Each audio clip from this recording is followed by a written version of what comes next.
Hey everybody, welcome back. Welcome to the Wednesday Word. That's right, it's Wednesday again. My God, time goes fast.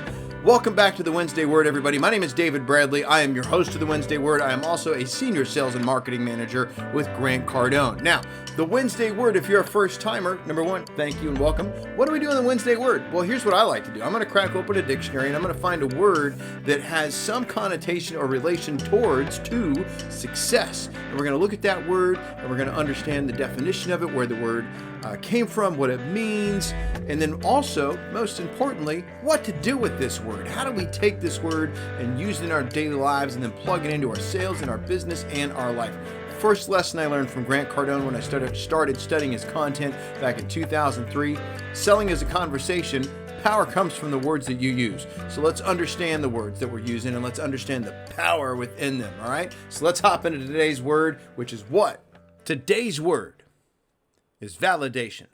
The Wednesday word is validation. Okay, now, question. Do you ever feel, man, they just don't get it? Have you ever felt that way? You're like, man, how come they don't get it? They don't get it, okay? Or maybe they just don't get you. This person does not get me. So the question I want to ask you is this. What if it turned out that the reason they don't get it, that the reason they don't get you is because you don't get them? This week's word, validation, when used, because it's always about usage, right? This week's word will aid you in enhancing your communication and ultimately help you close more sales. So the word, it's a noun, validation, which means it's a person, it's a place, or a thing. In this case, a thing. Maybe a place. If you want to get all metaphorical, right? Are you in a place of validation? So let's define the word. Let's define it. The action of checking or proving the validity or accuracy of something.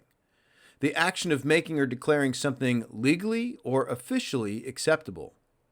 Third definition. Recognition or affirmation that a person or their feelings or opinions are valid or worthwhile. Now we're getting somewhere. Okay? So the etymology of validation.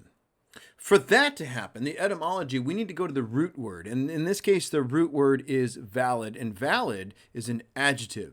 Interesting, right? Validation, noun, valid, adjective. In the 1570s, valid meant having force in law, legally binding.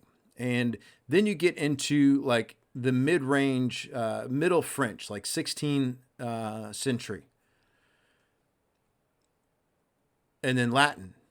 Validus, V-A-L-I-D-U-S, validus. And that meant, same with strong, with the French. Sorry, that meant strong. Also meant effective, powerful, active. And that came from valere, V-A-L-E-R-E, meaning be strong. And then when we go to the pi root,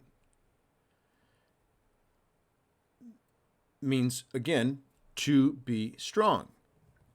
So the meaning that we have where it's sufficiently supported by facts or authority well-grounded, that's first recorded in that context in the 1640s. So what's important to me that you take with you from the etymology piece is the strength, the strongness of it.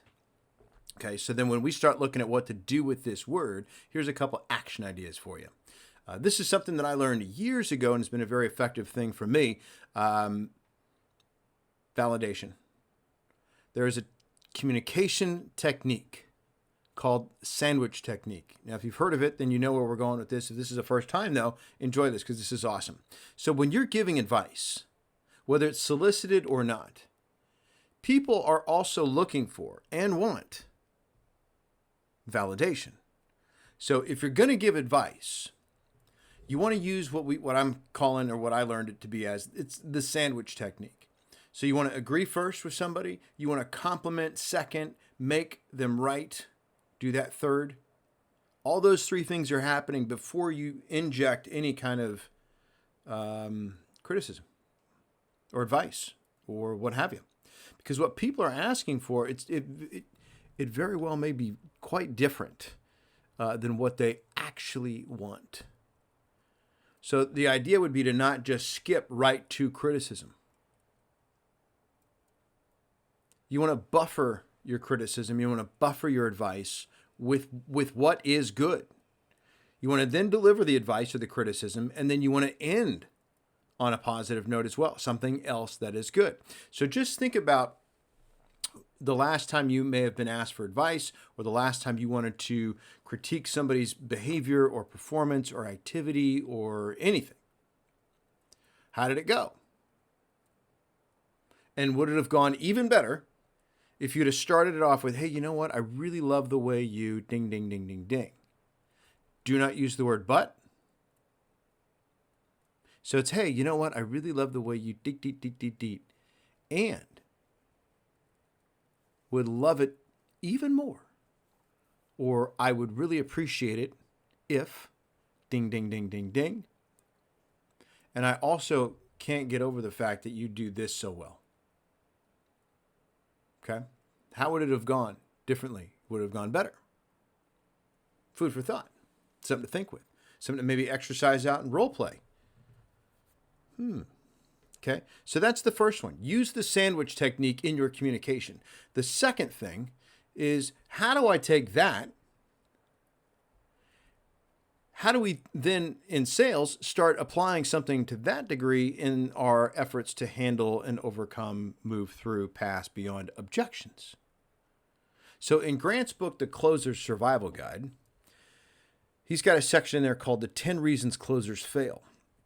The 8th reason is handling objections that are only complaints. And within there is this following rule, quote, treat all objections as complaints until further validated, unquote. Wait, what? Further validated? You got to validate the objection. So the same way in the sandwich technique, you want to hear somebody's objection, you want to acknowledge it positively, you want to validate it. How do you do that? Awesome question. Thank you for asking. There are multiple ways to validate an objection. So if you would like to learn more about how to do that, because you can, Grant has 2 weeks free access to Cardone University right now, which will allow you to go in there and study and then practice on all the different ways that you can validate the objection and then move the process along to the next step, which ultimately leads to you doing what? Closing the deal. All right, well, hey, don't worry. I'm not going to leave you high and dry and not give you at least one decent example of validating the objection. So a great question to ask. If you actually had a copy of Grant Cardone's Mastering Objections webinar, you'd get, I think, 5 of these. So what you want to do is when you have the objection, so those of you that are not, quote unquote, in sales, when you have an objection, understand, I hear you, totally get it. Makes sense to me. I'm with you, right? You've agreed. You've made them right. Appreciate how you feel. Okay. And then we're going to ask a question like, so when you say, insert objection, when you say the price is too high, or when you say you don't have a lot of time right now, what specifically do you mean?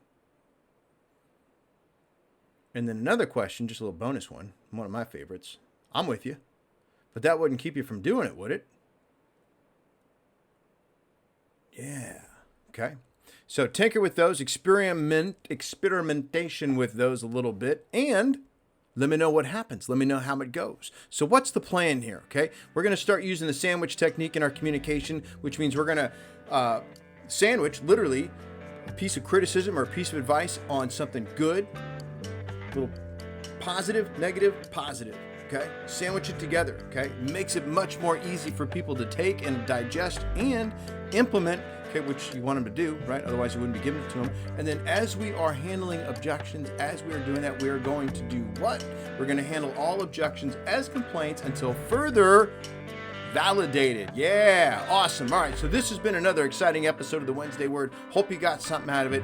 definitely hope you take it and you use it. Plug this into your sales and your business and your life. Anything I can do for you, feel free to reach out to me. You can find me on the Twitter over at David R. Bradley.